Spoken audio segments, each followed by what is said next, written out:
Hi, good evening, everybody, and thank you for tuning in to New Jersey Revolution Radio live with Diane Moxley.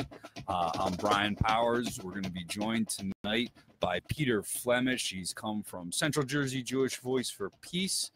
But first, we're going to spend just a few minutes talking about what's going on around the state of activism. We had a couple of weeks off. Is it 2 weeks off? Did we take? We had the Cannabis Forum. Yeah, I guess technically 1 week because we were all present at the Cannabis Forum. We did. Everybody pretty much was, and we had, it was the show people, which was great. A couple of sponsors we had, but the flash floods, I think, kept the masses away, unfortunately. Tornado warning. And the tornado warnings during the, not only did the tornado warnings, not only did the tornado warnings fuck up the attendance, but also there's like a glitch when they go over the internet that screwed up the editing. So I was supposed to put out the last production today, and for those of you that have been waiting for the pre-show production of that, which is the last of 4, I had to delay it another day because all those little glitches. Every time there was a tornado warning, there was a skip in the video, and you have to go back and you. Yeah. So, but I want to thank everybody that was involved in the Cannabis Forum. Our sponsors, Help Not Handcuffs, and Hub City Smoke Shop. They were nice enough to kick in a few dollars to help, buy the banners and get the production out. And we want to thank, of course, the Coffee House in Edison for hosting us. I think it was a good time. I think it went well. Yeah, absolutely. We had some good people present. And great speakers, great panel. I think the owner didn't like that Weed Man was making jokes about selling weed at his shop. Nah, they got along. They were hanging out. I watched it over again. And I got to call Carol Gay, too. We got to call, because I was editing our conversation last night. They've got that rally tomorrow. So speaking of activism. Oh, yeah. Let's give our viewers information about what's coming up. So tomorrow in Trenton, and if you were listening to the Cannabis Forum, we were talking about this with Carol. They're going to rally at the State House because Phil Murphy wants to raise taxes on millionaires. $447 million, which is about 1.2% of the budget, the overall state budget, which is not a lot of money. It's not a lot of money. And what I'm seeing, and I wrote a piece on this a couple of weeks ago about how, basically from the angle of activists don't need to be supporting Phil Murphy. We need to be supporting working class people, right? So Phil Murphy seems to snap his fingers and have all these nonprofit groups show up and support him, regardless of whether it's good policy or not. Yeah. So, and even some of the supporters of this policy, I talked to them, I'm like, well, who's it going to help? What are they going to do with the money? Where's it going? I don't know. So they're just using the tagline of tax millionaires, which is a fine tagline, because I'm all for taxing millionaires until they bleed piss. But where's the money going? And nobody knows. So basically, we're all hopping on this tagline. It's an advertising gimmick, and they're all going to show up to the State House to demand a millionaire's tax. And when I look at the advertising for this, the Facebook ads, I don't watch a lot of TV, but I heard they're running some TV ads even. And now Steve Sweeney's running Path of Progress ads. These TV ads are clearly geared at middle-class white people. Right? When you talk about who's going to get the relief, property tax is going to relieve property tax. What if you don't own property? Yeah. What if you're a poor family renting an apartment in Newark? You get nothing. Yeah. Those are the people that need relief. Yeah.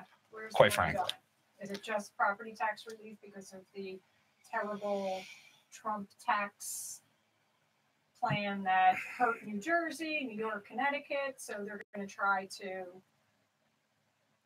it's like a shell game. It's appease the middle class, but sure, the working class renters. If it's good policy, then let's all read the policy. We have smart people involved in activism here in New Jersey. Yeah. We have very, very smart, intelligent people that can read policy and understand policy. So why don't you spend a couple hours reading what Phil Murphy is proposing and figuring out whether it's good for the position of your organization? Be it a nonprofit, be it a labor union, be it a activist. All right, so let's sit down, and my interest is an immigrant's right. I'm an immigrant's right activist. I'm going to look at this thing and say, okay, what's in it for the people that I purport to represent? What's in it for immigrants? What's in it for undocumented people? Is there a driver's license program in there? What's in there for me? Or not for me, but for my cause, right? And then go back and say, okay, listen, I'll support this, but let's talk about X, Y, and Z. That conversation never happens.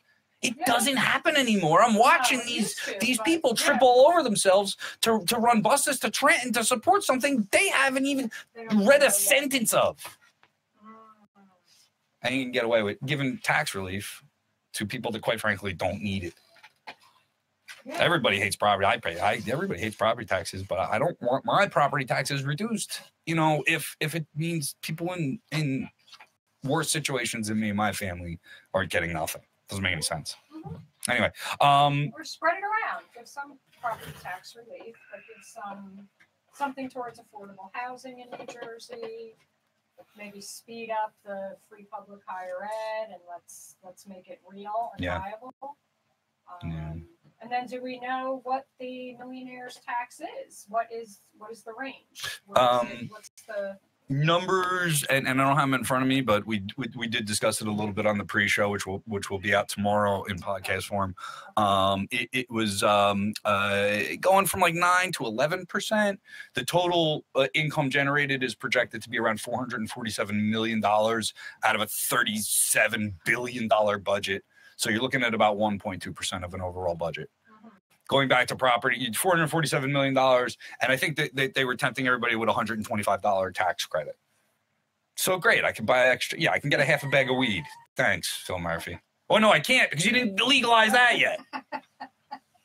Moving on. Yep. We all, before we get into Justice for Jameek, you want to recap Extinction Rebellion because you are slowly bringing your way into the motherland. The home country of New Jersey. I have seen some things going on in New Jersey. Mm-hmm. What can you tell us about Extinction Rebellion in New Jersey now? Because you've done some actions in New York, cool stuff, gotten some attention. What's going on in New Jersey?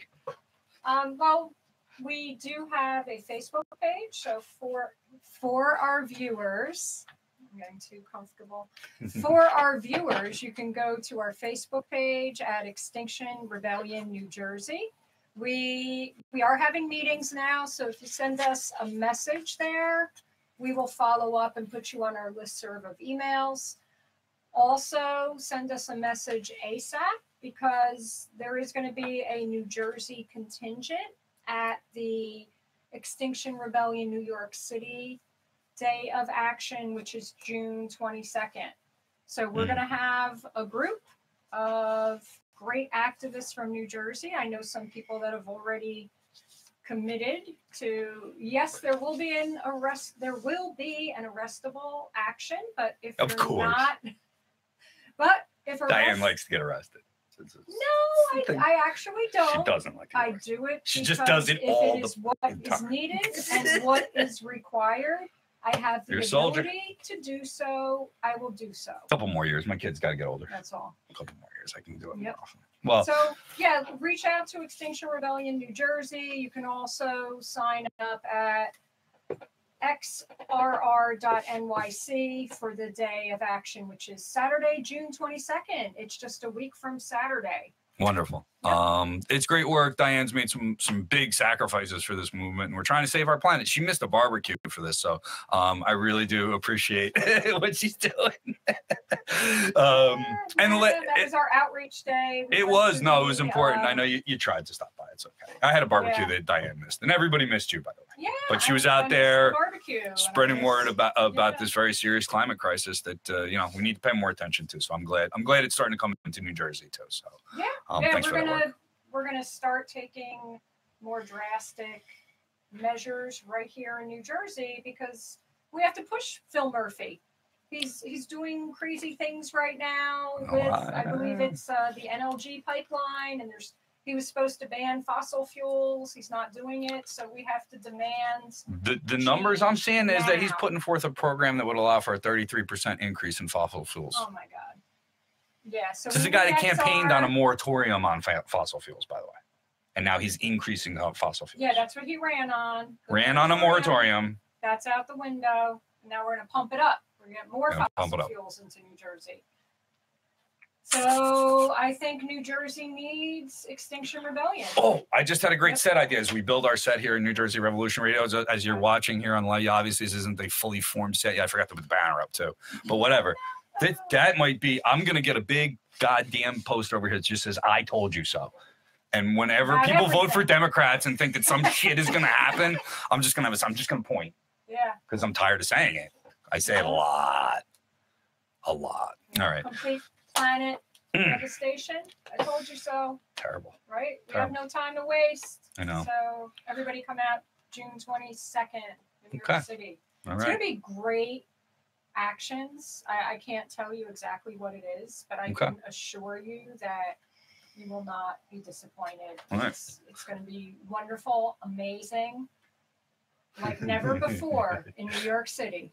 And so come on and plug into xrr.nyc or Extinction Rebellion New Jersey on Facebook. cool. We'll have one more show before that too, so you can remind everybody next week as well. All right. And of course, before we go, for at least 8 or 9 weeks now, we've made the commitment to mention Jameek Lowry's name on the air until the family sees some justice up in Paterson. I went up to Paterson in the rain. I got stuck in North Jersey traffic, and I met the family of this man, his sister, his aunt, his mother, who are really, really strong people. I'll tell you what, they did. I'll admit, I was just awkward being there. It's just so horrible knowing what they're going through and knowing that you're standing in front of a building full of people that could probably help, because all they're doing is asking the police to tell the truth, and they're asking for the coroner's report. And there are absolutely people with names who we know who can do this for them, and they won't help. And it's a clear cover up. I mean, why wouldn't you release some of this stuff if you weren't covering something up? Why would you put out a vague report about him being in a compliance hold? Which cop put him in the compliance hold? Why is this guy dead? And nobody, and still here we are. 150, 160 days later after his murder. And it's so insane. The city council meetings have been a joke. They're ignoring the family. They're blaming the family in some instances, saying that the family's being disrespectful. I can't imagine, but so standing there with the family, this is a strong group of people. They seem to they're not giving up. They're talking about increasing pressure. They're talking about doing more on this campaign to raise awareness, not just here in New Jersey, but across the country. And this is a clip of Jameek's mother just talking about all the people that basically are. For him to say, if I'm dead within 2 hours, and you still have the audacity to put your hands on him, I'm pretty much dead at all within the next few minutes. And they didn't know that if your battery dies and you're alive, the battery dies, it goes right away. Yeah, saves right away. Wow. This video is gonna, stream in a few minutes. Right. It'll upload it. But my thing is, it's unfortunate. Yeah. Living in Paterson all our lives, you don't want to think that you have some police officers that are out here that want to do harm. But unfortunately, from how I feel now, I got to second guess myself. And the fact that they're still out here is crazy. It's crazy. It's too much. They still out here. They can still be doing the same things. You understand what I'm saying? These people in this building ain't saying shit. Nothing. The council ain't saying shit. The mayor ain't saying shit. The governor ain't saying nothing. Ain't nobody saying nothing. The assembly people, Pasquale, all these, they're not saying nothing. Nothing at all. So there you go. Nothing. 150 days. This guy's been killed. The governor's office, the attorney general's office, Bill Pasquale, the city council, the police department chiefs.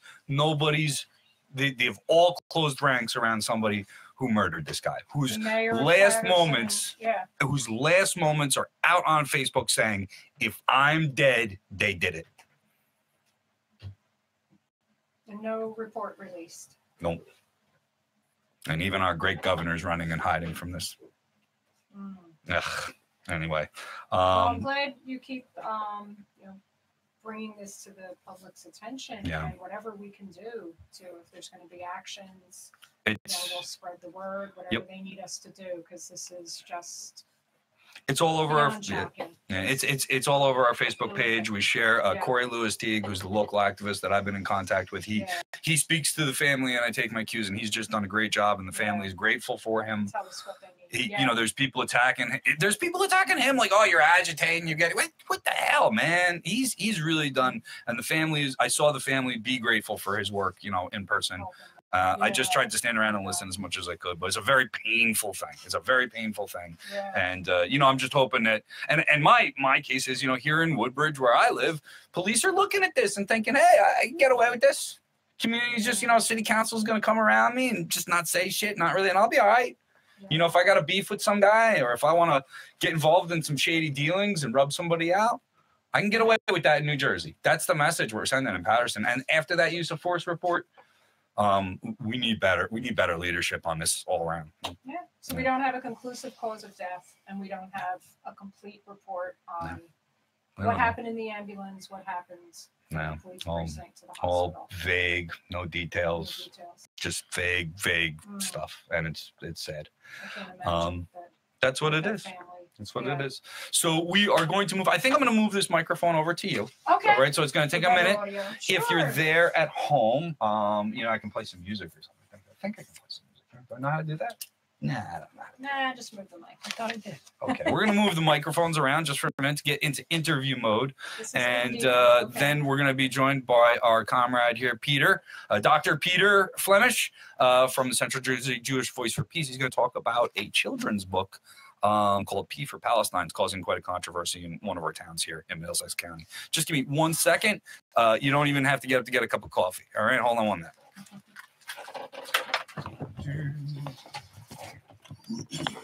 Okay. I hope there's not going to be no feedback issues will occur. No. Okay. Yeah, I think the audio sounds good.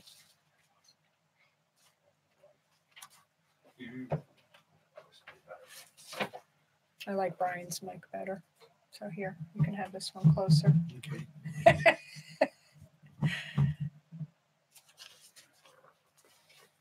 Okay.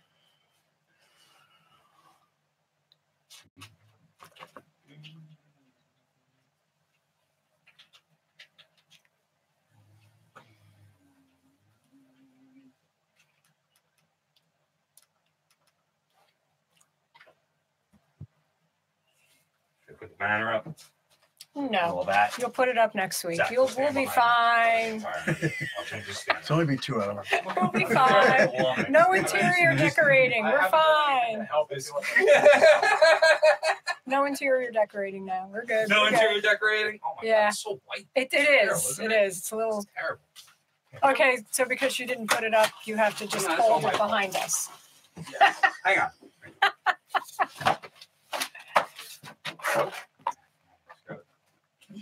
Nope, These are the kinds of things we edit out. it's okay. These are the things that have to stay in. Makes us real. Yes, there you go. We are not fake news. We are real. We are so real. We have things flying off the walls. Yes. So if I get up to go hunt worms with this kid again, Okay. Go ahead. Knock yourself down. Did you find some? Okay. that was fun. All right. Gardening? Yeah. Great. Take it away. I'm going to go upstairs and check. Okay, I'm so happy this evening to have with us Dr. Peter Lemish, and you are with Jewish Voice for Peace, Central New Jersey chapter. Central New Jersey chapter. And you are a journalist, and you're also a professor. And I know you've been doing this great work on the Israeli-Palestine situation for, gosh, decades, correct? Yeah. Many decades. Many decades. Yeah. So you certainly, have the expertise, and you've also spent some time in Israel. 35 years. Wow. Okay. And how long have you been back stateside? 10 years. 10 years. So that's almost 5 decades of activism. Yeah. So what we were going to talk about this evening is what happens at the Highland Park Library. I know that as we've spoken earlier about, this issue is complex, and this is just one issue on the surface, but there's a whole lot else going on underneath Right. that issue. But I guess we could start talking about, there was an event. There was going to be an event. There was going to be an event When was that event going to be? When was that event scheduled May for? 19th. May 19th.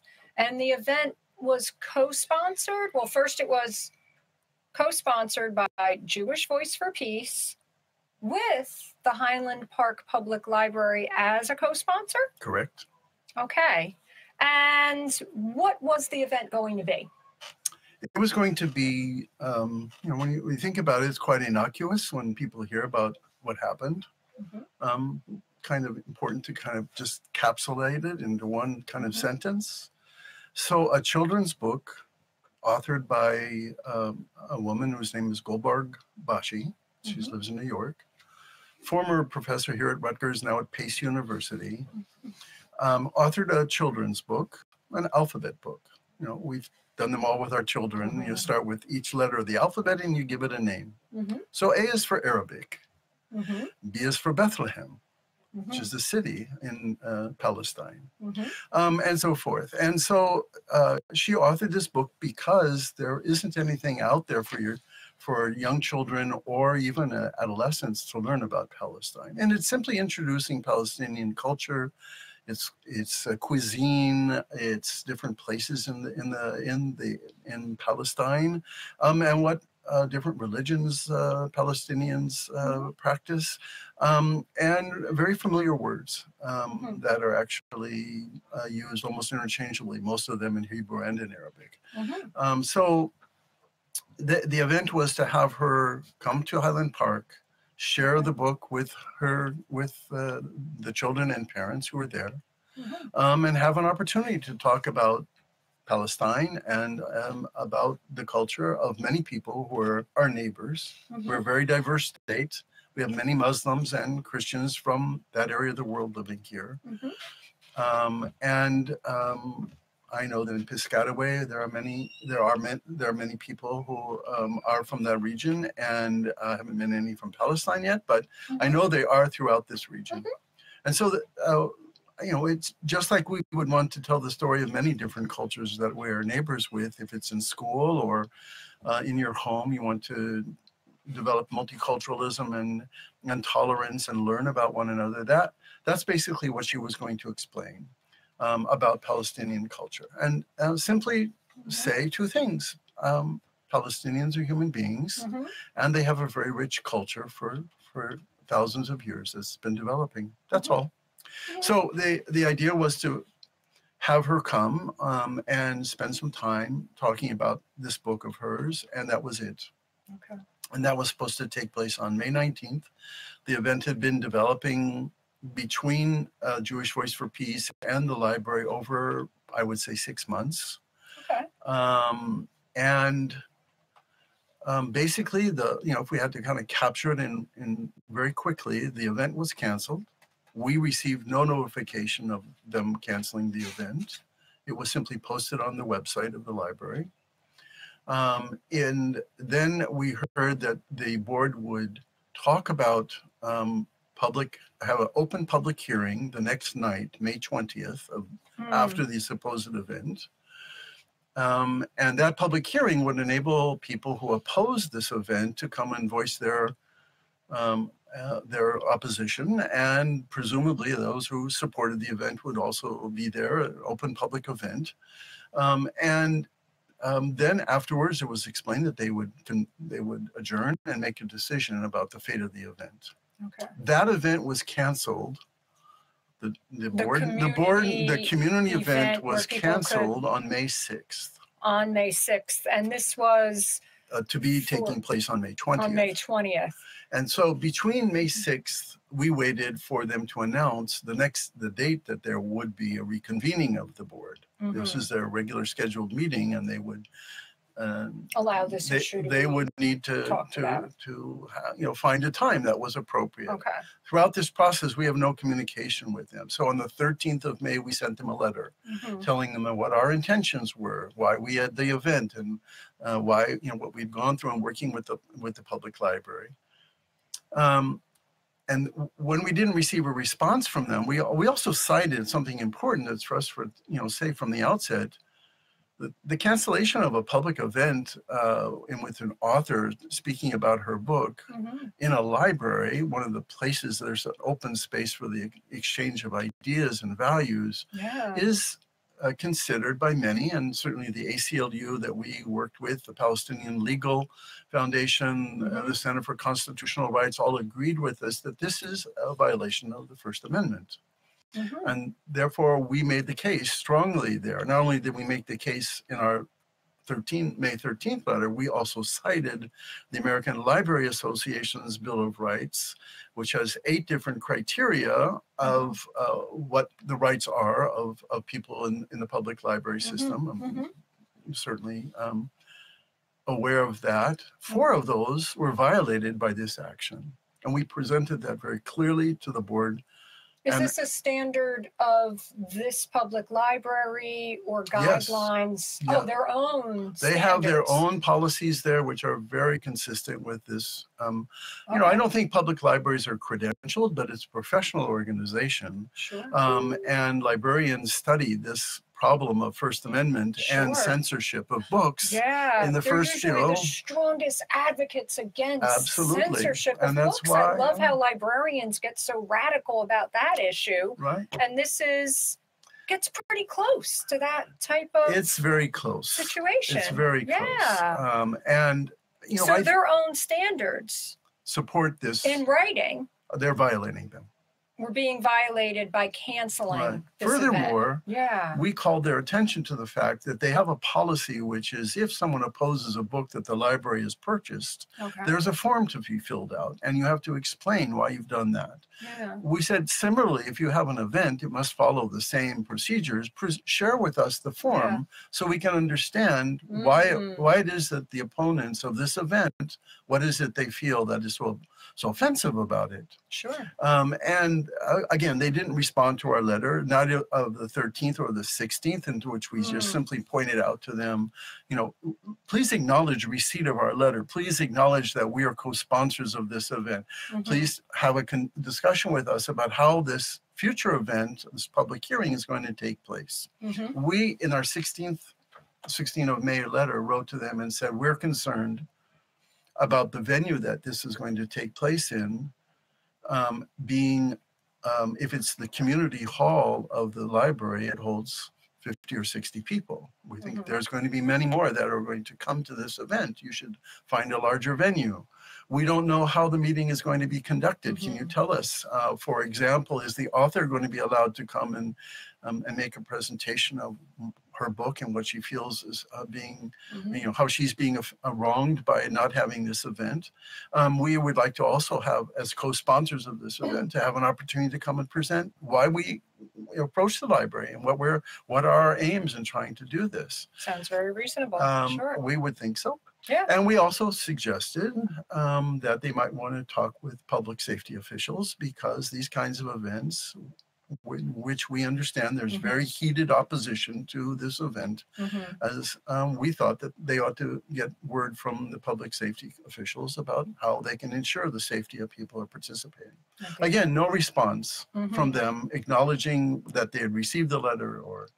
So then from basically from May 6th, when the cancellation took place, until actually the 4th of June, they announced at the next meeting, they made a series of announcements over these 3 weeks.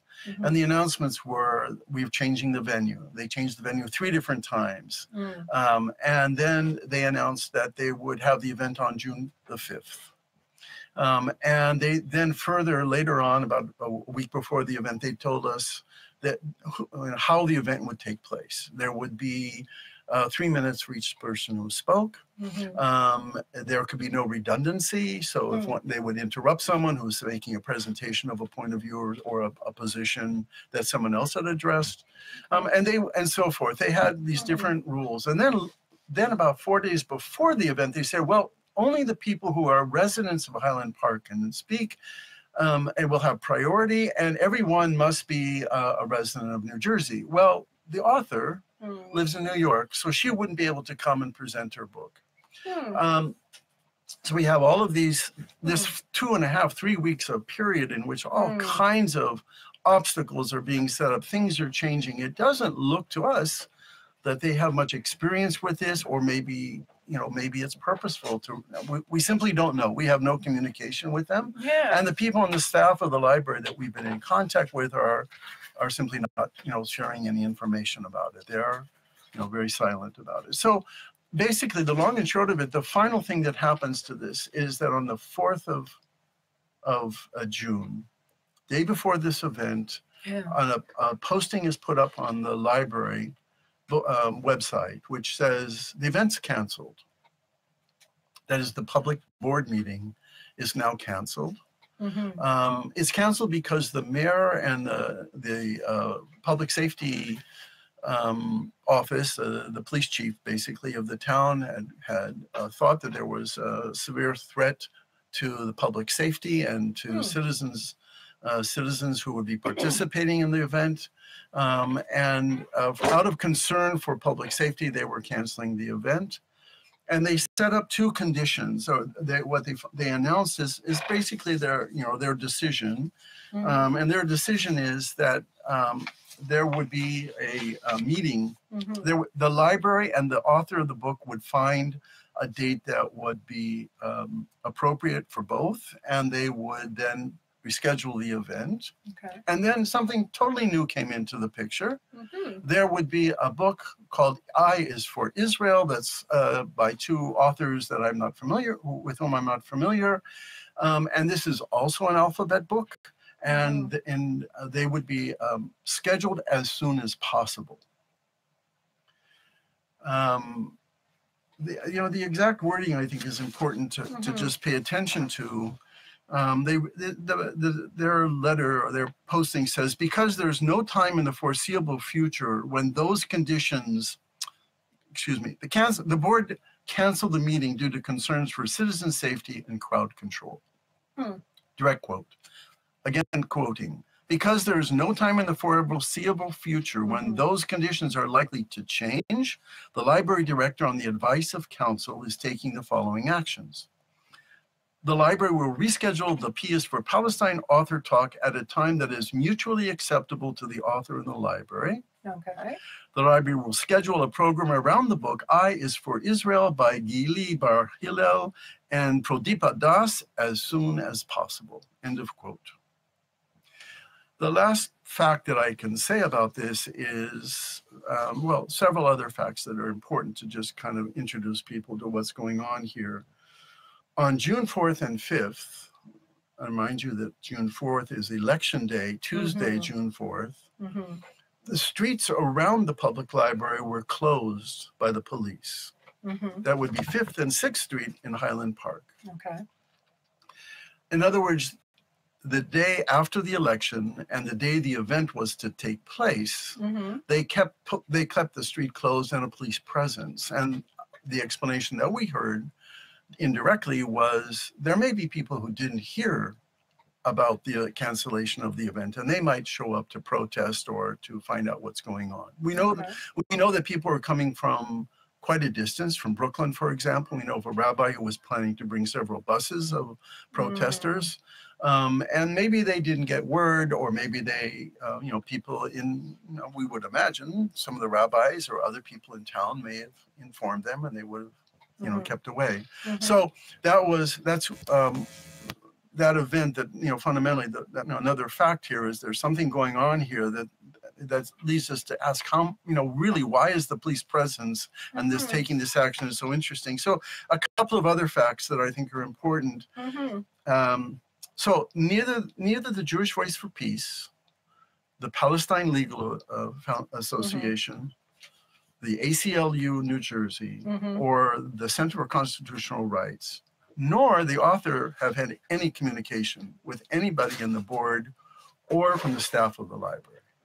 From the very beginning, after the co-sponsorship was set up with the staff, so once this event was canceled, the first event, the May 19th event, until today, there's been no communication with them whatsoever. Furthermore, if you recall, the setting up of the event was going to be between the author and the library, but we're the co-sponsor of this event and we're not cited.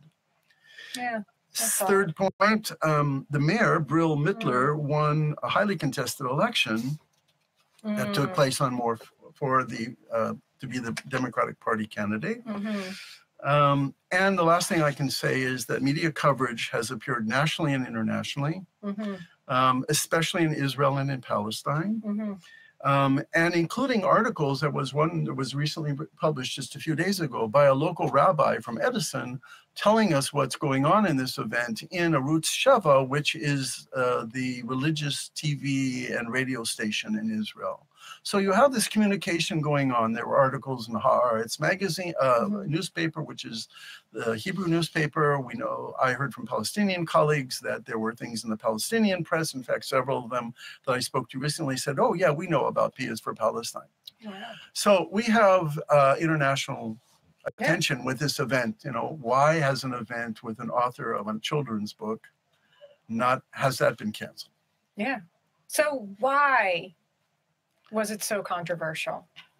So we talked about there was this on the surface. So did you get any information if it was canceled? Were there threats? Was there any credible evidence of threats that would occur to the Highland Park Library, to the community, as far as you know? I can only say that what was written in social media and then in print and as well as online newspapers are very strongly worded opposition, the use of quite violent language against the event and particularly against the Jewish Voice for Peace. So there's a very, the thing that they jumped on, there are several points that we can make. I cited a couple of the pages of the book that are pretty innocuous. Okay. But let's just go through a few of them here. I just kind of paging through the book. Sure. J is for Jesus. Jesus was born in my hometown, Bethlehem, not in Jamestown. But I is the one that apparently got their attention. Okay. I is for Intifada. Intifada in Arabic is rising up for what is right. If you're a kid or a grown-up. Basically, the word Intifada comes from a root of a word that means to shake off. And the way my friends would often talk about it is, it's like a dog that has fleas. It shakes until you can get rid of whatever's bothering you. Okay, that's the kind of colloquial way of talking about. But fundamentally, it means shaking off something, resisting something. Resisting something. Okay, now, what the Israelis, when they saw, or not the Israelis, the people who complained about this event, who opposed it, what they would do was say, well, that's not exactly, we understand language is richer than that. Intifada is referring to the two periods of, they say, violence that was used by Palestinians in the occupied territories to oppose the occupation and the very, very inhumane conditions that they're living in. And that both of those periods of time of the Intifada, which some of them continued for several years, were in both cases started as nonviolent actions. And most people use protest, the conventional means of protest. Sometimes that got out of hand, but it was never in the initial stages in both rounds violent. It became violent. There were groups that certainly became violent in that, and that it can't be denied. But it was always, you have to put that into the context of provocation and of the conditions that they're living in, and the deplorable way in which the world has responded to their conditions.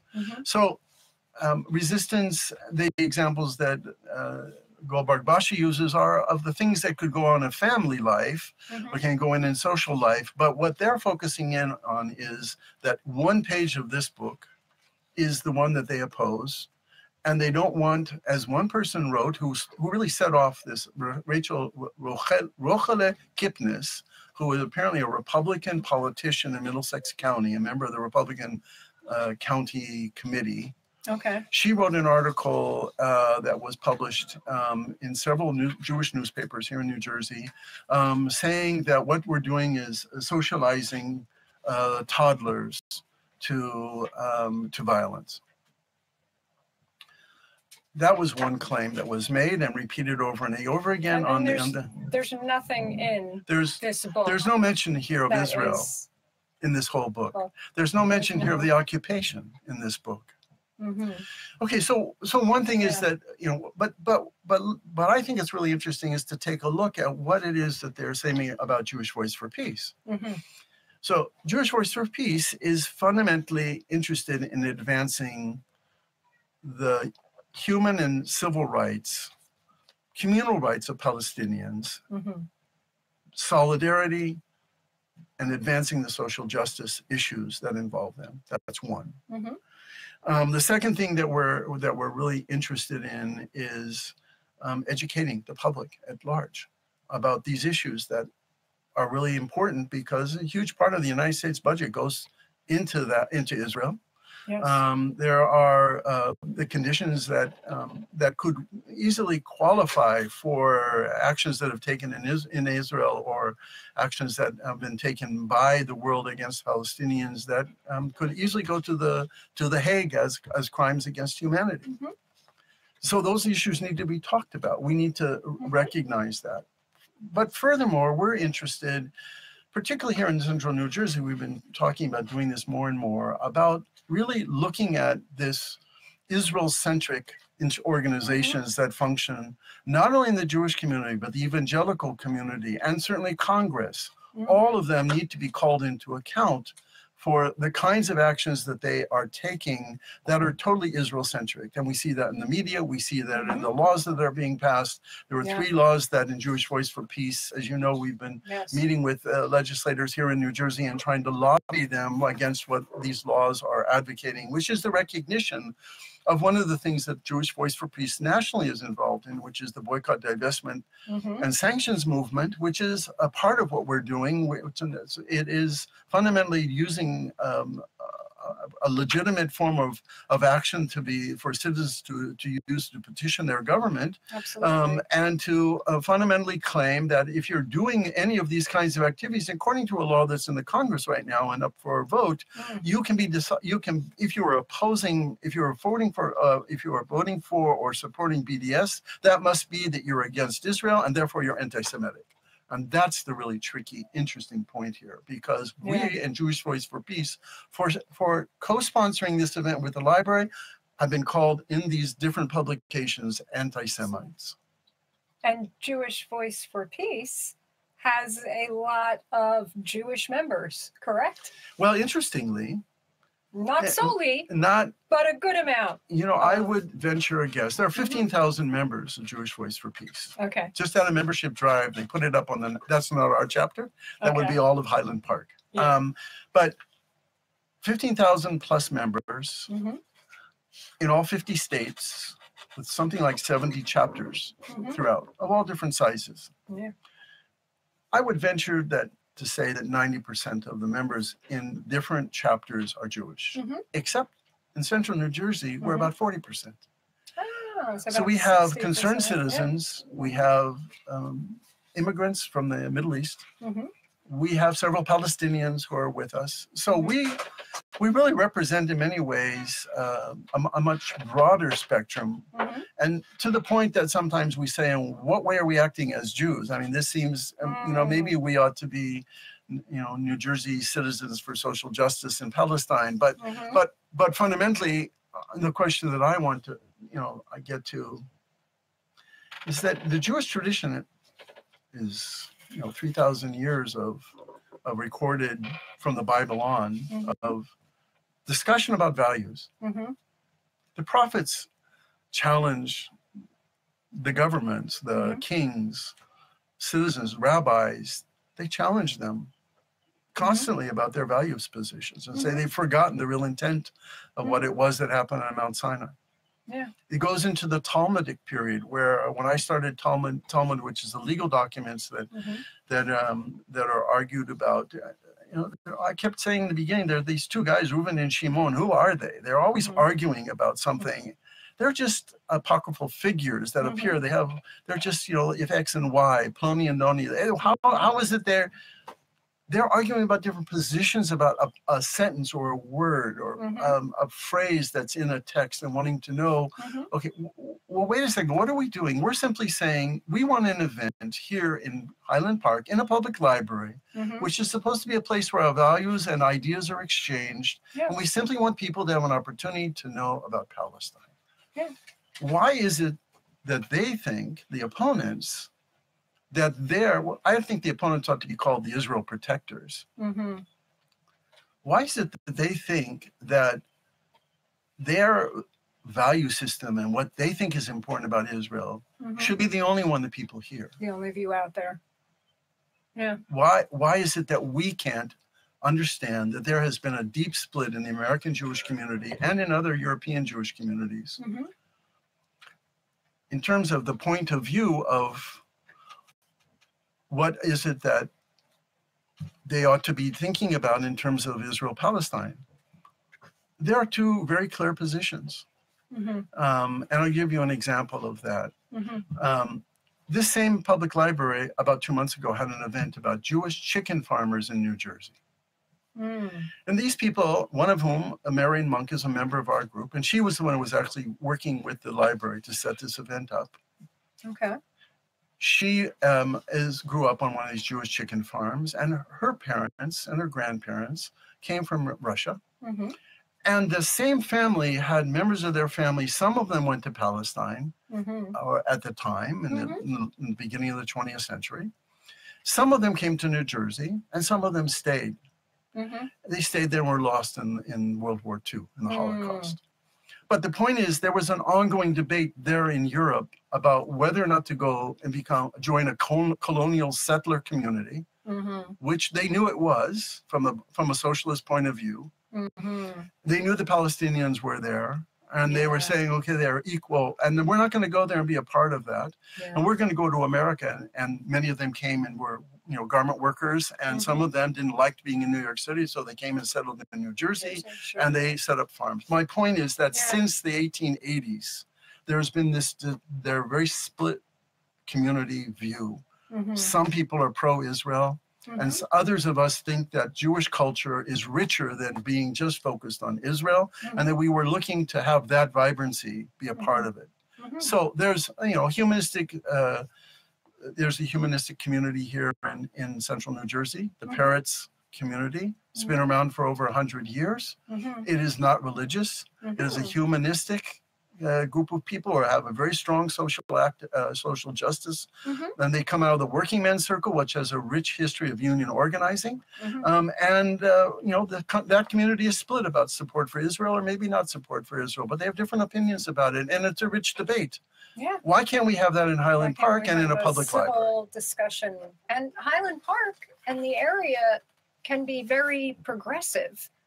So people that don't know the area may not realize that, because I know we have the Reformed Church of Highland Park. Absolutely. That is a center for, so many social justice groups, and Jewish Voice for Peace meets there. Absolutely. And it's probably just, blocks away from the library. Yep. 2nd to 5th. Yeah. So there is a progressive community there, and I'm sure that's why. We know that they've written letters to the library board about this event, and we know that they've been active. We met with several of them yesterday and heard their views, both of, how we should be monitoring what's going on, because we're not sure that this event of the rescheduling of the event is going to take place. I was going to ask you. So it's in limbo. There's no plans being made, but it sounds like Jewish Voice for Peace has been removed from the discussion about a future event at Highland Park Library anyway. So we're working with the author to have her reinforce the idea that we're a part of this. we're not going to disappear. We're going to let them know. We're going to be monitoring. We're going to continue to be activists about this. We're going to continue to write about it. We're going to work with our partners who've been very supportive. And I think it's important for us to say, that solidarity and collaboration works. This event was basically, that it was brought back is simply the product of 6,000 signatures that they received from a petition that was circulating. And this was pretty quick because of the timing. Very right? quickly, Within very quickly. And these were by other organizations. We didn't take a role. Their language there is taking on the Intifada claim and the anti-Israel claim, and that we're anti-Zionists and that we are anti-Semites. It takes them on in some very kind of direct ways, which that's their position. That's fine. We decided that we are going to stick with multiculturalism and diversity and tolerance, and that we simply want to advance this educational project. Yeah, that's our position. Yeah. I'm not saying that that's what, all of us, we have different views of this. And so, but my point is that that's it. So what we want them to know, we need dialogue about this, and they need to know that we're going to be monitoring what's going on. There's a meeting on the 24th of the library board, and we're encouraging people to go to that meeting and to raise in the public comment section. June 24th. Where is the library? Okay, on at the Highland. 5th Street. At the Highland Park. So we're encouraging people to go there and to bear witness to what's going on. We want, if they are going to have this book about Ayahs for Israel, we want to go there and we want to hear what it is that they're saying and raise questions about what they're presenting as an Israel narrative. We certainly are not going to be silent about that or be silenced by it. And we are consulting with the people who have much more experience with this. That's Jewish Voice for Peace in the national office, but it's certainly Palestine Legal and the ACLU and the American Library Association. Just for a point of additional fact, it's interesting that we're getting advice from 2 past presidents of the American Library Association who are residents of Highland Park and faculty members at Rutgers University in the School of Communication and Information Science. Yeah. Number 2 in the country, and we have really great relations with them and several other professors who are assisting us to think about, okay, what is the ways that we can really engage ourselves and continue to engage this event. Yeah. So what we're going to have right now is to tell our viewers that this is going to be a public meeting on June 24th, but do we know if P is for Palestine is on the agenda? I don't think so. Okay, but you're encouraging people to come and try to speak about this issue? I think they'll have a public comments section, and in public comments, they're free to voice their opinions and raise questions to the board. Will Jewish Voice for Peace be present? We will certainly be there. Okay, and then I guess I was thinking another thing would be to support this author. People should purchase the book. Yeah, absolutely. Give it to your niece or nephew or children. And the author's name again? Goldberg, Golbarg, Bashi, Bashi. Simply P is for Palestine on a Google search. Will get you a lot about Jewish Voice for Peace, but also the book. Yes, purchase the book so we can support the author. Absolutely. Yeah, okay. Thank you so much for your time, Peter. Thank you. Thanks. Pleasure talking. All right. Thank you very much, Diane. Thanks, Peter, for joining us on New Jersey Revolution Radio. For those of you that want to know what's coming soon, of course, every Monday we have Wine, Women, and Revolution with Heather Warburton. We just posted an interview called Badasses and Bolsheviks and Bourbon or something. I think I got those things backwards, but it's a great interview with a great comrade out of South Jersey fighting for the cause in Norcross country. There's that. There's a lot more about Jameek Lowry and that investigation, Extinction Rebellion, all the concerns about imperialism going on. Just visit www.njrevolutionradio.com. You can get educated, and if you have a few extra dollars, it always helps if you make a little contribution. Any amount helps. We take $1 all the way up to $1 million. So if you can, hit the donate button. We will see you here next Wednesday, as we do every Wednesday at 8 p.m. with Diane Moxley. I am Brian Powers. Thank you for listening to New Jersey Revolution Radio Live.